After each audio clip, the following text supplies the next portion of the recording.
ආයිබෝවන් යථාර්ථවාදීව ලෝකයේ දෙස බලන්නට සත්‍ය සිදුවීම් සම්පීඩනයක පුවත් දිගහැරුම ශ්‍රද්ධා රූපවාහිනිය සවස් 6:30 ප්‍රධාන ප්‍රවෘත්ති විකාශය සමගින් මම චාමිකා ගණේගොඩ ප්‍රථමයෙන් නවධානය දවසේ තතුරගත් ප්‍රධාන ප්‍රවෘත්ති සිරස්තල වෙත.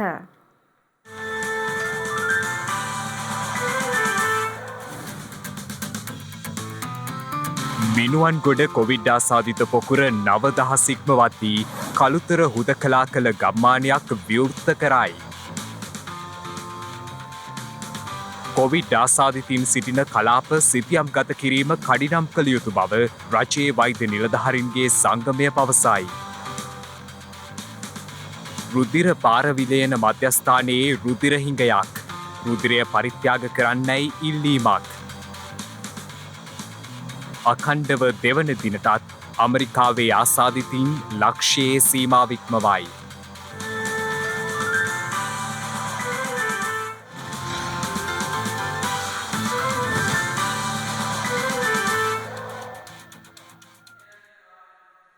ප්‍රථමයෙන් අවධානය දේශීය පුවත් වෙත.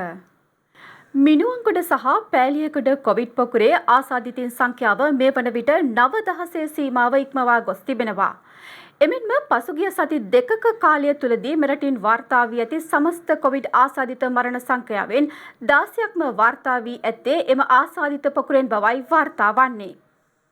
ඒ අනුව මිනුවන්ගොඩ සහ පෑලියගොඩ මත්ස්‍ය වෙළඳපොළ ආශ්‍රිත කොවිඩ් පොකුරෙන් මේ වන විට වාර්තා වන සමස්ත ආසාදිතයින් සංඛ්‍යාව 9096ක් ලෙසයි දැක්වෙන්නේ. ඒ හොරණ ගෝනපළ වැල්මිල්ල ප්‍රදේශයේ නිරෝධායනය වෙමින් සිටි කාන්තාවන් තිදෙනෙකුට COVID-19 වෛරසය ආසාදනය වී ඇති බවට තහවුරු වීමත් සමගයි. ප්‍රදේශීය භාර මහජන සෞඛ්‍ය පරීක්ෂකවරයා පැවසුවේ ඒ අතර 90 හැවිරිදි කාන්තාවක්ද සිටින බවයි. පසුගිය පැය 24 තුලදී මෙරටින් වාර්තා වන COVID-19 වෛරස ආසාදිතයින් සංඛ්‍යාව 383ක් වන අතර ඉන් වැඩිම පිරිසක් වාර්තා වී ඇත්තේ කොළඹ දිස්ත්‍රික්කයෙන්. ඒ අනුව එම සංඛ්‍යාව 168ක් වන අතර සෙසු ආසාදිතයින්ගෙන් ගම්පහ දිස්ත්‍රික්කයෙන් 157ක්, කළුතරින් 24ක්, කෑගල්ලෙන් 6ක් සහ මාතරින් 5ක් ලෙසයි හඳුනාගෙන ඇත්තේ.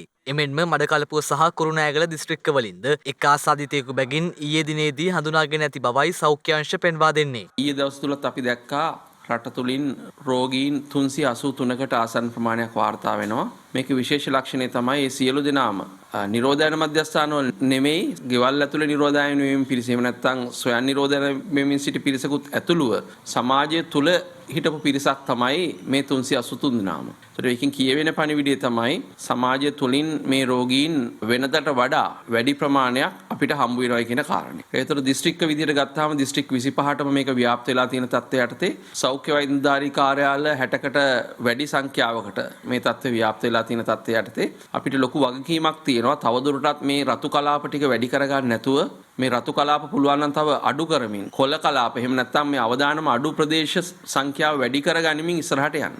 ඒ සඳහා එතකොට අපි හැමෝටම වගකීමක් තියෙනවා. රට සම්බන්ධයෙන් හරි තීන්දුව తీරන හරි වෙලාවට ප්‍රකාශයටපත් වීම අත්‍යවශ්‍ය කාරණයක් වෙලා තියෙනවා. දැන් අපි මෙච්චර දවස් රෝගීන් ගැන කතා කර හිටියේ. ඉදිරි සතිය දෙක මාසෙ වෙනකොට දෙසැම්බර් මුල වෙනකොට අපිට මරණ ගාන ගැන වැඩියෙන් කතා කරන්න වෙන තත්ත්වයක් දැන් නිර්මාණය වෙමින් තියෙනවා.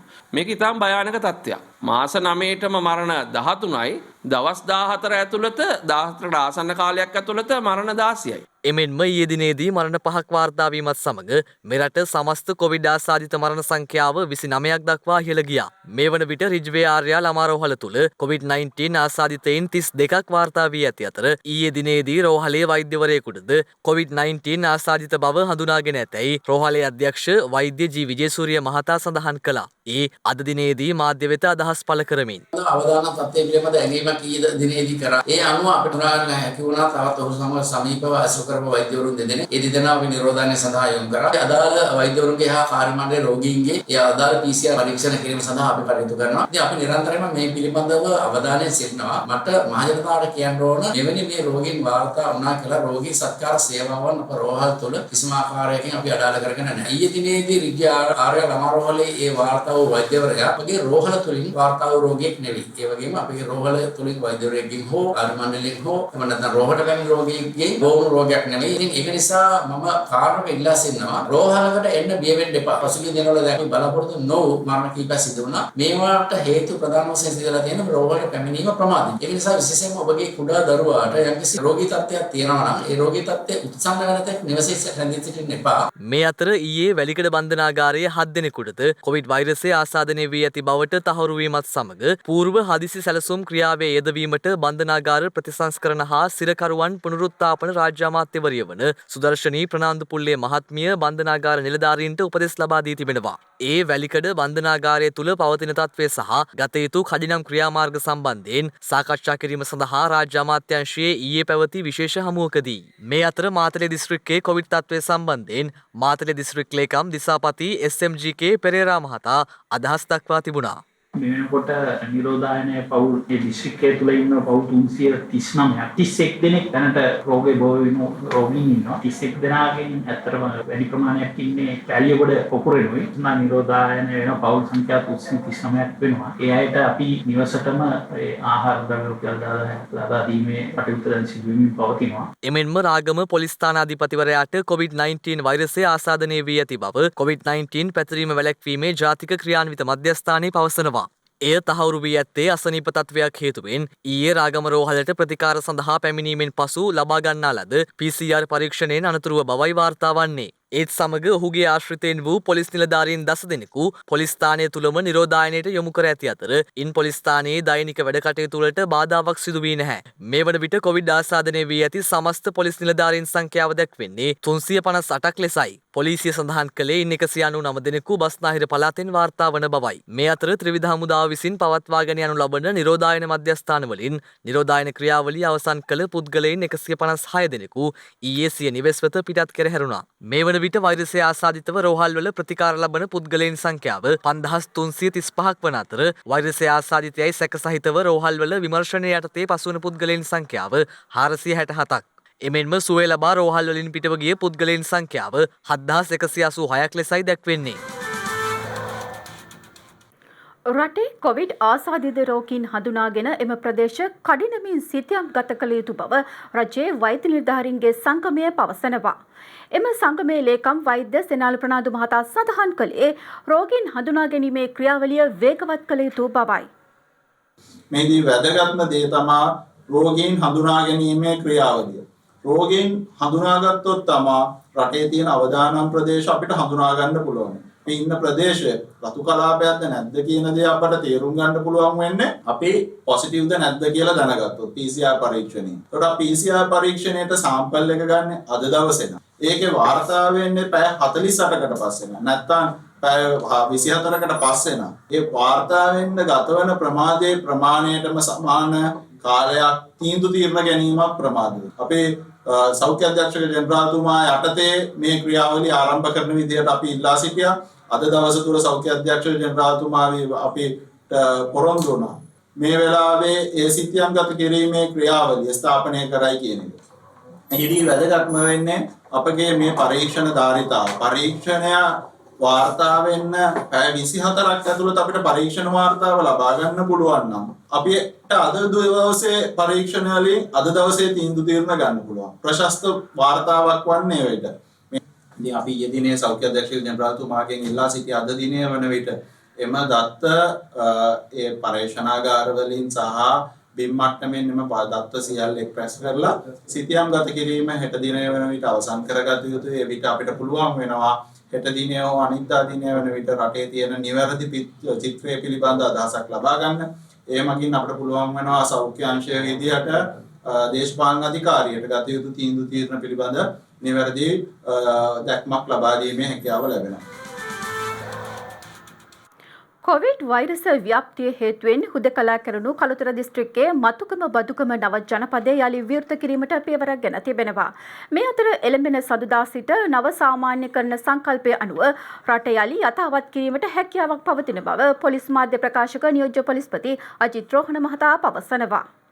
බොහෝ විට සඳුදා සිට රට සම්පූර්ණයෙන්ම විවෘත වෙන්න පුළුවන්. ඒ විවෘත වෙන අවස්ථාවේදී ලෝකයේ දැනට තියෙන වර්තමාන සංකල්පය අනුව අනුගත වෙමින් කටයුතු කරන්න ඕනේ. ඒ සංකල්පය තමයි නව සාමාන්‍යකරණය යන සංකල්පය. නව සාමාන්‍යකරණය යන සංකල්පය ලෝක සෞඛ්‍ය සංවිධානය විසින් පවා යම් යම් නිර්ණායක අඳුන්ලා දීලා තියෙන සංකල්පයක්. කොවිඩ් රෝගය තියෙද්දිම කොවිඩ් එක ජීවත් වීම පිළිබඳ සංකල්පය මොකද ලෝක සෞඛ්‍ය සංවිධානය ප්‍රකාශ කරන ආකාරයට තව අවුරුදු එකමාරකට ආසන්න කාලයක් මේ රෝගය තියෙනවා. ඒ රෝගය තියෙන අතරතුර අපි මේ මර්ධනය කරමින් පාලනය කරමින් ජීවත් වෙන්න අවශ්‍යයි. ඒකට තියෙන වැදගත්ම අවි එහෙම නැත්නම් ඒ වැදගත්ම උපාංග වන්නේ මුහුණු ආවරණ පැළඳීම, දුරස්ථභාවයේ තබා ගැනීම, අත්පිරිසුදු කර ගැනීම, ජනතාවගේ කැපවීම 100%ක්ම කැපවීම අත්‍යවශ්‍යයි. මේ රෝගය වළක්වා ගැනීමට ඒ සඳහා කැපවීමෙන් කටයුතු කරනු ඇතැයි අපේක්ෂා කරනවා. ඒ වගේම නිරන්තරයෙන් මේ පොලිස් නිලධාරීන් ආසාදිත තත්ත්වයට පත්වීම පිළිබඳ යම් යම් මත නිර්මාණය වී තියෙනවා. දවසේ පැය 24 පුරාම එදිරි නීතිය ක්‍රියාත්මක කරමින් ජනතාවට සේවය කරමින් රෝගීන් ප්‍රවාහනය කිරීම, ඒ වගේම නිරෝධායන කටයුතු වල යෙදීම, මාර්ගයේ මාර්ගබාධක රාජකාරී වල යෙදීම මේ සියල්ල කරන්නේ අභීත පොලිස් නිලධාරීන් විසින්. ඔවුන් මේ කටයුතු කිරීම ඉතාම සාර්ථකව එදිරි නීති කාලය තුල සිදු කරා. නමුත් ඉන් පසුවත් ඒ අවශ්‍ය සියලු ආරක්ෂක විධි සෞඛ්‍ය ක්‍රම අනුගමනය කරමින් කටයුතු කළා. මාර්ගයේ හිටපු කිසිම පොලිස් නිලධාරියෙකුට මේ ආකාරයට රෝගිය වැළඳුනේ නැහැ. මේ මත්ස්‍ය වෙළඳපොළට ගිය පොලිස් භෝජනාගාර පාලකවරුන්ටයි මේ රෝගය වැළඳුනේ. එයින් තමයි ව්‍යාප්ත වුනේ. දැන් දිනපතා නිරෝධායන මධ්‍යස්ථානවල සිටින පොලිස් නිලධාරීන්ගෙන් PCR පරීක්ෂණ මත ආසාදිතයෝ බිහි වෙනවා. නමුත් පොලිස් සමාජය තුල එවැනි තත්ත්වයක් නැහැ. වෙන් කරපු පොලිස් නිලධාරීන්ගෙන් තමයි මේ ආසාදිතයෝ බිහි වෙන්නේ. කෙසේ වෙතත් උමන ආකාරයට මේ සෞඛ්‍ය සිරිත් වලට බැහැ වෙලා මේ රෝගීන් වැළකීලා පැය 24ම අපි අවුරුදු 154ක් මේ රටේ ජනතාවට සේවය කරලා තියෙනවා. නිරන්තරයෙන් උමන අභියෝගාවත් අභීත පොලිස් නිලධාරීන් හැටියට මාර්ගයට බැහැලා මේ නීති ක්‍රියාත්මක කරන්න, කොරෝනා වසංගතය දුරු කරන්න අපේ උපරිම සහාය ලබා දෙනවා. සෞඛ්‍ය නිර්දේශ 100%ක්ම අනුගමනය කරමින් කටයුතු කිරීම නිසා වරාය පරිශ්‍රය තුළ වෛරස ව්‍යාප්තිය පාලනය කිරීමට හැකි වී තිබෙන බව වරාය සභාපති විශ්‍රාමික ජනරාල් දයා රත්නායක මහතා පවසනවා. ඒ අනුව අත්‍යවශ්‍ය රාජකාරී බාධාවකින් තොරව කරගෙන යාමට කටයුතු කර තිබෙන බවයි සභාපතිවරයා අද මාධ්‍ය හමුවේ අදහස් දක්වමින් සඳහන් කළේ. කොළඹ වරායට අපේ ආනයන අපනයන වලින් 99.7%ක්ම සිදුවෙන්නේ කොළඹ වරාය හරහා. ඒ නිසා අපිට ඉතාමත්ම වැදගත් රටේ තියෙන ප්‍රධානම මර්මස්ථානයක් සමා මේ ආනයන අපනයන ශාස්ත්‍රය අපි ගත්තාම. ඒත් එක්කම රටේ අනිකුත් කටයුතු හුඟක් දේවල් වෙනත් ව්‍යාපාර සියල්ලම පවත්වාගෙන යාම සඳහා අමුද්‍රව්‍ය ගෙනීම ඒ වගේ ගතින් ගත්තාම විශාල වටිනාකමක් තියෙන තැනක්. මෙතෙක් කල් අපි මේ මාස 10කට අවුරුද්දකට කිට් වෙන්න කොරෝනා ප්‍රශ්නයත් එක්ක වරාය අධිකාරිය කිසිම ප්‍රශ්නයක් නැතුව වරාය අධිකාරිය සහ අනිකුත් ආශ්‍රිත රාජකාරී සියල්ලම විශ්ත කරමින් පැවතුණා. නමුත් මේ වතාවේ දරුණු ලෙස වරාය තුලටත් ඇවිල්ලා නැවතටාංගණයට අපරේගුවට ඊළඟට වරායේ සේවකයෝ සහ අනිකුත් ආයතන වල වැඩ කරන විටින් විට තැනින් තැන කඩ දෙන්න මතුවෙන්න පටන් ගත්තා රෝගීන්. ඒ වගේම වරායේ ආශ්‍රිත ප්‍රදේශ ලංකාවේ දරුණුම ප්‍රදේශ බවට පත් වෙන්න පටන් ගත්තා. අම්පහ දිස්ත්‍රික්කයත් අපට ළඟම තියෙන දිස්ත්‍රික්කය. එතකොට මේ සියලුම දේවල් වටවෙලා ගත්තාම වරාය දරුණුම කොරෝනා ප්‍රහාරයකට ලක් වෙලා තියෙන්නේ මේ අවස්ථාවේ. ඉතින් මේ වෙලාවේ අපි සියලුම අපේ කණ්ඩායම් එකතු වෙලා මේකෙන් බේරෙන්න ගන්න පුළුවන් සියලුම කටයුතු කරලයි. ඒ නිසා අපිට සෑහෙන පාලනයක් අපිට මෙතන පවත්වාගෙන යන්නත් අත්‍යවශ්‍යම රාජකාරී ටික බාධාවකින් තොරව කරගෙන යාමටත් අපි කටයුතු කරලා තිනවා. නමුත් විටින් විට ඇති වෙන ප්‍රශ්න නිසා බාධාවන් සිදු වෙනවා. දල වශයෙන් ගත්තාම අපේ පර්යන්ත 3 කටයුතු 90ක් අතර ප්‍රමාණයේ දෝලනය වෙමින් තමයි පවතින්නේ මේ අවස්ථාව වෙනකොට. එතකොට කොරෝනා රෝගීන් ගත්තාම ඉස්සල්ලාම නැවතටාංගනයේ සෑහෙන පිපිසක්ය වරාය අතුගාරිය තුල ඉන්න ආයතනයක් හැටියට ඒ අය ඒකට නිසි පියවර අරගෙන දැන් ඒ පාලනයක් ඇති වෙලා තිනවා. අපේ වරාය අධිකාරිය ගත්තාම මුලින් 4 දිනකුත් පසුව එක අවස්ථාවකදී අපි 200ක පමණ ප්‍රමාණයක් පරීක්ෂණයට භාජනය කරපුවාම එතනින් 11 දිනක් පොසිටිව් වුණා. ඒ නිසා යම් බාධාවක් ඇති වුණා. අපි මුල් අවස්ථාවේ 106 දිනක් නිරෝධායනට කරන්න සිදුන අපේ සේවකයෝ ඊට පස්සේ දෙවෙනි වතාවේ 65 දිනක් මේ වෙනකොට නිරෝධායනට ලක් කරලා තියෙනවා. ඒ නිසා යම් යම් බාධාවල් ඇති වෙනවා. නමුත් අත්‍යවශ්‍යම සේවාවල් මේ වෙනකොට 75% 80% වරාය සේවය සිදු වෙමින් යනවා. පවතින තත්ත්වයේ හමුවේ වකුගඩු රෝගයෙන් පීඩා විඳින ජනතාව වෙනුවෙන් සතිපතා ලබා දෙන රුධිර කාන්දු පෙරණ කට්ටල අකණ්ඩුව ලබා දීමට අපහසුතාවයක් උද්ගත වී ඇති බව සමස්ත ලංකා වකුගඩු රෝගීන්ගේ සංගමය පවසනවා. ඒ හේතුවෙන් වකුගඩු රෝගීන්ට සරණක් වීම සඳහා මෙම ගැටලුවට හැකි පමණින් උපකාර කරන ලෙසයි එම සංගමය ඉල්ලා සිටින්නේ. දෙවෙනි පුරා විවිධ ප්‍රදේශයන්හි ජනතාව මහත් දුෂ්කරතාවයට පත්ව සිටින ප්‍රබල ගැටලුවක් තමයි වකුගඩු රෝගය. ඒ ප්‍රදේශයන්හි පිරිසුදු පානීය ජලය නොමැතිවීම හේතුවෙන් මෙම අවධානවට ජනතාව මුහුණ දී සිටිනවා. ඒ හේතුවෙන් වකුගඩු රෝගය රටෙහි ප්‍රබල ගැටලුවක් බවට පත් වී හමාරයි. කෙසේ වෙතත් මේ වන විට පවතින කොවිඩ් වසංගත අභියෝගයත් සමග වකුගඩු රෝගීන් පීඩා විඳින රෝගීන් සඳහා නිසි අවධානය යොමු විය යුතුව තිබෙනවා. සමස්ත ලංකා වකුගඩු රෝගීන්ගේ සංගමය මේ පිළිබඳව නිරන්තරයෙන් අවධානයෙන් පසු වන අතර වකුගඩු රෝගීන්ට මෙවන් අවස්ථාවක පැන නගින ගැටලු පිළිබඳවත් මෙම රෝගී තත්ත්වය පිළිබඳ දැනුම සහ අවබෝධය දියුණු කිරීමටත් කටයුතු කරනු ලබනවා. වකුගඩු රෝගීන් වෙනුවෙන් සතිපතා ලබා දෙන රුධිර කාන්දු පෙරණ කට්ටල මෙම වකවානුව තුළ ලබා දීම සිදු කෙරෙන්නේ දැඩි අපහසුතා මැද්දේ බවයි සමස්ත ලංකා වකුගඩු රෝගීන්ගේ සංගමය සඳහන් කරන්නේ. වකුගඩු රෝගීන්ගේ මානසික අසහනය ගැන අමුතුවෙන් කියන්න ඕනේ ඉතාම බරපතල තත්ත්වයක්. මේ අසරණ මේ අහිංසක රෝගීන්ට ඒක උණු සහ පිහිට වෙන සහ පිහිට විය යුතු එකම සංගමය තමයි සමස්ත ලංකා වකුගඩු රෝගීන්ගේ සංගමය. අද වෙනකොට අපේ සංගමයට ආර්ථික වශයෙන් වෙති ලොකු පහරකට ඒ ලෝකයේම සිද්ධ වෙනවා කියන මේ වසංගතය නිසා අපිට ආධාර කරපු ආයතන වලට සහ පුද්ගලයන්ට අපේ අරමුදලට මුදල් ලැබන්න බැරි තත්යකට පත් වෙලා තියෙනවා. නමුත් අපේ ආර්ථික තත්ත්වය දුර්වලයි කියලා රෝගීන්ට ප්‍රස්ථාන කරන එක අවශ්‍ය කරන ප්‍රතිකාර කරන එක නවත්තන්නට බෑ. සත්‍යයකට දෙවරක් ලේ පිරිසුදු කිරීම ඩයලිසිස් කරන්න අනිවාර්යයෙන්ම අවශ්‍යයි. ඉතින් මේ සඳහා විශාල මුදලක් වැය වෙනවා. නමුත් රෝගියාගේ නිවසේ සිටම ඒ කාර්යය කරගන්නට අපේ සංගමයෙන් තමයි ඒ අවශ්‍ය කරන උපකරණ දෙන්නේ.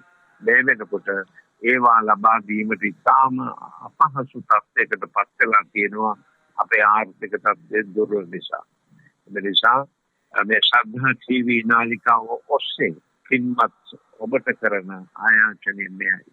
ඔබ පිනට ධර්මයට ලැබිච්ච අපි හොඳින්ම දන්නවා. ඒ පින් දහම් කරන අතරතුරේදී මේ අහිංසක රෝගීන් වෙනුවෙන් ඔබට කිසියම් පරිත්‍යාගයක් ඒ පරිත්‍යාගයේ ප්‍රමාණය කොච්චර සුළු වුණත් අපි ඒක බොහොම ඉක්මනටින් බාර ගන්නවා. ඔබ දන්නවා ඇති විවිධ වූ වකුගඩු රෝග නිසා වකුගඩු කර්මන්නේ වූ රෝගීන් හට අභියෝග රැසක් තිබෙන බව. ඒවා අතර රුධිර කාන්දු පෙරණය සපයා ගැනීම, වකුගඩු බද්ධකරණයට දායකයෙකු සොයා ගැනීම, තමාට අවශ්‍ය ප්‍රතිකර්ම ලබා ගැනීමට වෙහෙස වීමට සිදුවීම, ආදායම අහිමි වීම සහ වියදම අහසුසට වැඩි වීම නිසා තමාගේ දුවා දරුවන් පවා අන්තසරණ භාවයට පත්වීම මේ අභියෝග අතර ප්‍රධාන තැනක් ගන්නවා. මෙම අභියෝග ආමන්ත්‍රණය කිරීම සඳහා බිහි වූ පැරණිතම වකුගඩු රෝගීන්ගේ සංගමය වන සමස්ත ලංකා වකුගඩු රෝගීන්ගේ සංගමය අප රටේ වකුගඩු රෝගීන් වෙනුවෙන් බොහෝ සේවාවන් සිද්ධ කරමින් සිටිනවා. ඒවා අතර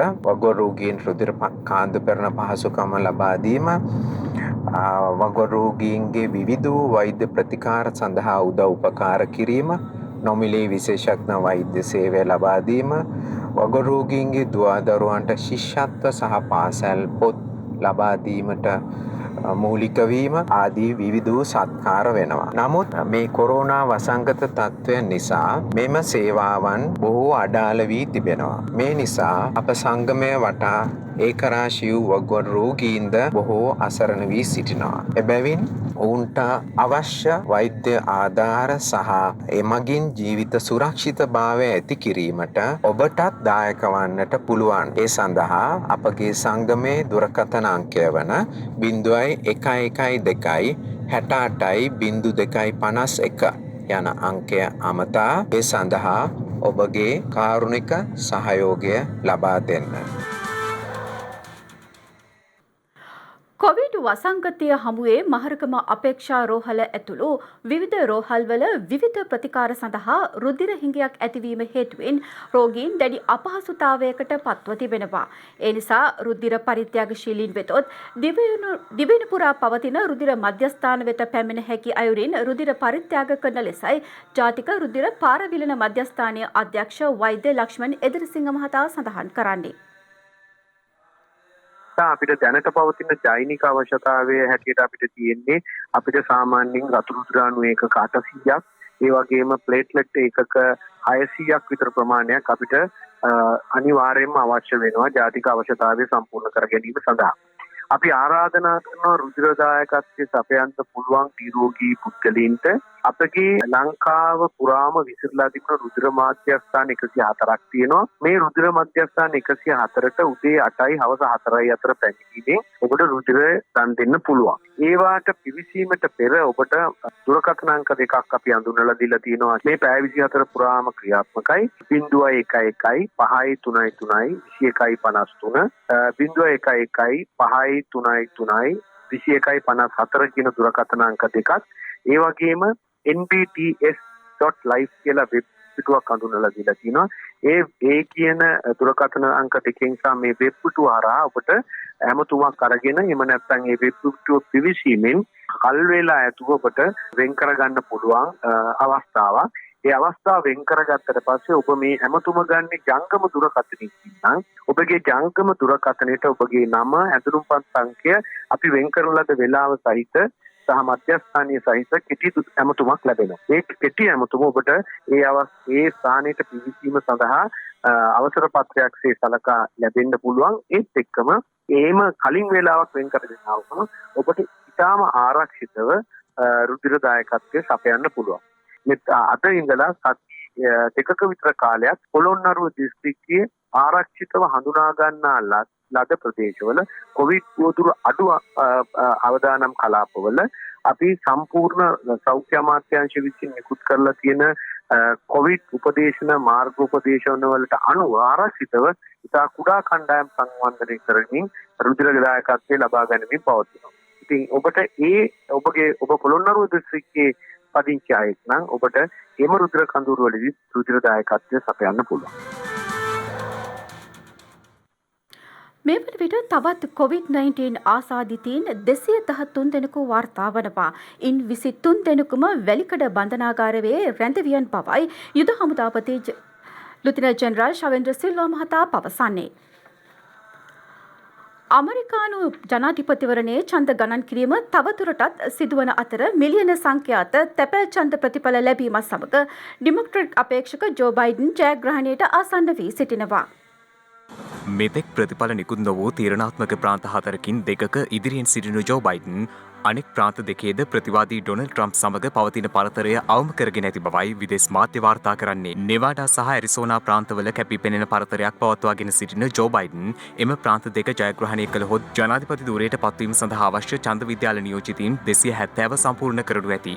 ඊට අමතරව එම නියෝජිත ඡන්ද 16ක් සහිත ජෝර්ජියා ප්‍රාන්තයේ ඉදිරියෙන් සිටින ජනාධිපති ට්‍රම්ප් සහ ජෝ බයිඩන් අතර පරතරය 3400ක් දක්වා මේ වන විට අඩු වී තිබෙනවා. මෙතෙක් ප්‍රකාශිත නිල ඡන්දවලට අනුව ජෝ බයිඩන් ඡන්ද විද්‍යාල නියෝජිතයන් 264ක් ලබා ගනිමින් ඉදිරියෙන් පසුවන බවයි විදේශ මාධ්‍ය වාර්තා කරන්නේ. ජනාධිපති ට්‍රම්ප්ට මෙතෙක් හිමිව ඇති ඡන්ද විද්‍යාල නියෝජිත සංඛ්‍යාව 214ක්. මේ අතර ජෝ බයිඩන් ජයග්‍රහණයට ආසන්න වද්දී දවල මන්දිරයේ සිට නැවතත් මාධ්‍ය වෙත ප්‍රකාශයක් කළ ජනාධිපති ඩොනල්ඩ් ට්‍රම්ප් මැතිවරණය දූෂිත බව යලි ප්‍රකාශ කර ඇති බව විදේශ මාධ්‍ය වාර්තා කරනවා. ඡන්ද ගණන් කිරීම තවදුරටත් සිදුවන නමුත් ඔහු ප්‍රකාශ කර ඇත්තේ තමා මැතිවරණය ජයග්‍රහණය කර ඇති බවයි. එමෙන්ම අවසානයේ විනිසුරුවරුන් විසින් මැතිවරණයේ ප්‍රතිඵලය තීරණය කරනු ඇති බවද ජනාධිපති ට්‍රම්ප් ප්‍රකාශ කර තිබෙනවා. ඔහු මේ වන විටත් ඡන්ද ගණන් කරමින් සිටින ප්‍රාන්තවල ඡන්ද දිනයට පසු ඡන්ද ගණනය නීති විරෝධී බවට අධිකරණය හමුවේ පැමිණිලි ගොනු කර තිබෙනවා. කෙසේ වෙතත් ඡන්දය ප්‍රකාශ කිරීම හා ගණනය කිරීමේ ක්‍රියාවලියට එරෙහිව ට්‍රම්ප්ගේ කණ්ඩායම ඉදිරිපත් කළ පැමිණිලි ජෝර්ජියා සහ මිචිගන් අධිකරණවල විනිසුරුවරුන් ඉවත දමා ඇති බවයි විදේශ මාධ්‍ය වාර්තා කරන්නේ. එමෙන්ම ඉවසිලිවන්තව සියලු ඡන්ද ගණන් කරන තුරු අපේක්ෂාවෙන් පසුවන ලෙස ඩෙමොක්‍රැටික් අපේක්ෂක ජෝ බයිඩන් සිය පාක්ෂිකයන්ගෙන් ඉල්ලීමක් කර ඇති බවද එරට මාධ්‍ය වාර්තා කරනවා. දවල මන්දිරයේ මාධ්‍ය හමුව පැවැත්වීමට පෙර ට්විටර් පණිවිඩයක් නිකුත් කළ ජනාධිපති ට්‍රම්ප් ඇමරිකානු ජනතාව නිහඬ කිරීමට හෝ යටත් කිරීමට නොහැකි බවත් ප්‍රකාශ කළ සෑම ඡන්දයක්ම ගණන් කළ යුතු බවත් අවධාරණය කර ඇති බවයි විදේශ මාධ්‍ය වැඩිදුරටත් සඳහන් කරන්නේ. අනපේක්ෂිත අවදානම් තත්ත්වයන්ට විටින් විට අපට මුහුණ දෙන්නට සිදුවනවා. එලෙස අධිබල විදුලි රැහැනක් අනපේක්ෂිත ලෙස ඔබ ගමන් කරමින් සිටින වාහනය මතට ඇද වැටුණහොත් ඔබ ක්‍රියා කළ යුත්තේ කෙසේද?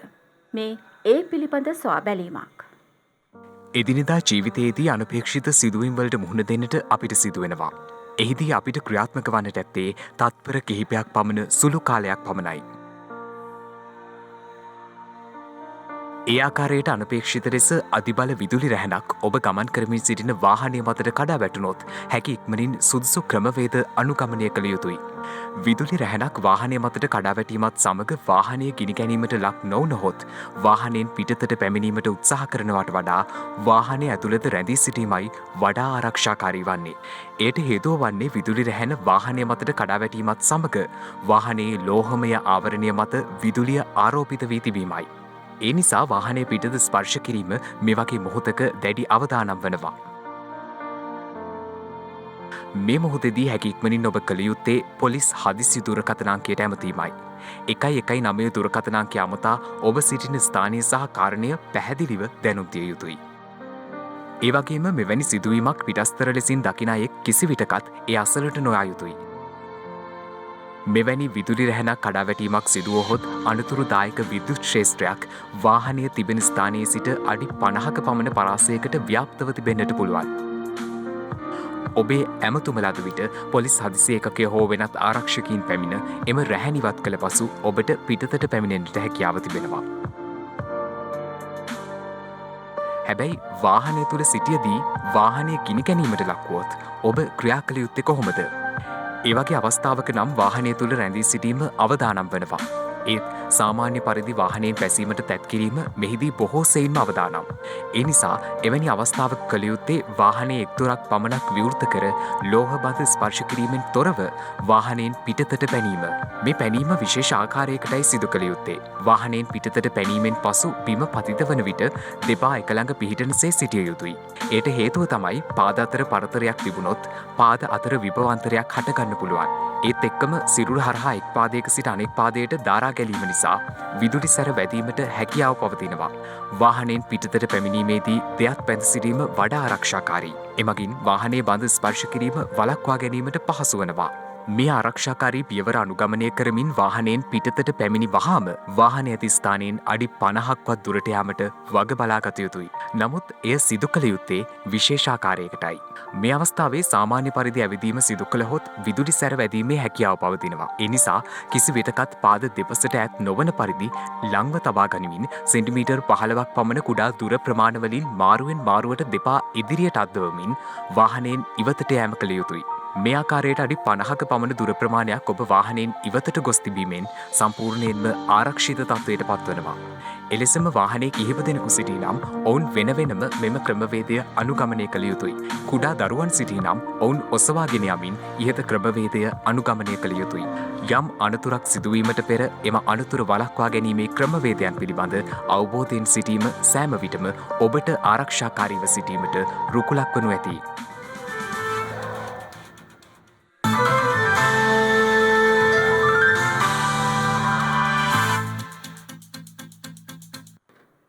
අවධානය විදෙස් පුවත් වෙත. අකණ්ඩව දෙවන දිනටත් ඇමරිකාවේ දෛනික කොවිඩ් ආසාදිතයින් සංඛ්‍යාව ලක්ෂයේ සීමාව ඉක්මවා ගොස් තිබෙනවා. එමෙන්ම ලොව ඕනෑම රටක් එක් දිනකදී වාර්තා කළ වැඩිම කොවිඩ් ආසාදිත සංඛ්‍යාවද නැවත වරක් ගත වූ පැය 24 තුළ වාර්තා වන්නේ ඇමරිකාවේ.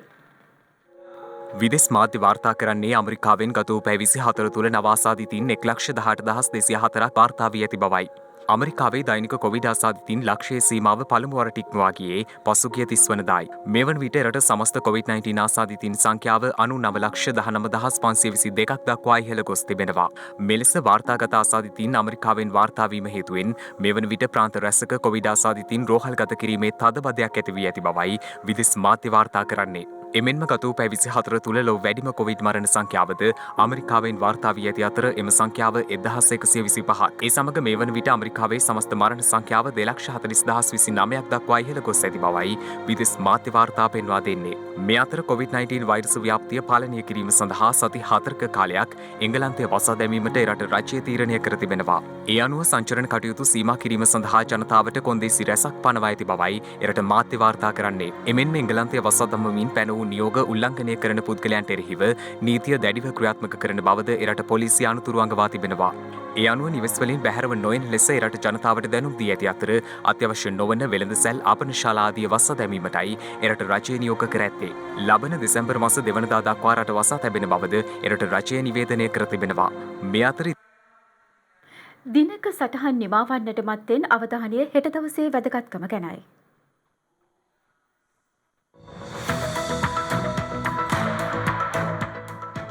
හෙට නොවැම්බර් මස 7 වනදා අධිරාජ්‍යවාදීන්ගෙන් මෙරට බේරා ගැනීම සඳහා 1948 මාතලේ කැරැල්ලට නායකත්වයේ දුන් වීරපුරන්නප්පු උපත ලබා ඇත්තේ 1812 නොවැම්බර් මස 7 වන දිනයි. හෙක්ටයාර් 1528ක පමණ විශාලත්වයෙන් යුත් රිටිගල කන්ද විවිධ ශාක හා සත්වයන්ගෙන් සමන්විත නිසා වනජීවී සංරක්ෂණ දෙපාර්තමේන්තුව අංක 8809 දරන ගැසට් නිවේදනය මගින් රිටිගල කන්ද දැඩි ස්වභාවික රක්ෂිතයක් ලෙස නම් කර ඇත්තේ 1941 නොවැම්බර් මාස 7 වන දිනයි. ලෝක ඉතිහාසයේ නොමැකෙන අද්විතීය මතකයක් සනිටුවහන් කළ විශිෂ්ට විද්‍යාඥවරියක් වන මාරි කියුරි මහත්මිය උපත ලබා ඇත්තේ 1867 නොවැම්බර් මාස 7 වන දිනයි. විකිරණශීලීතාවය පිළිබඳ පුරෝගාමී පර්යේෂණ සිදු කළ ඇය නොබෙල් ත්‍යාගය දෙවරක් දිනා ගැනීමට සමත්ව තිබෙනවා.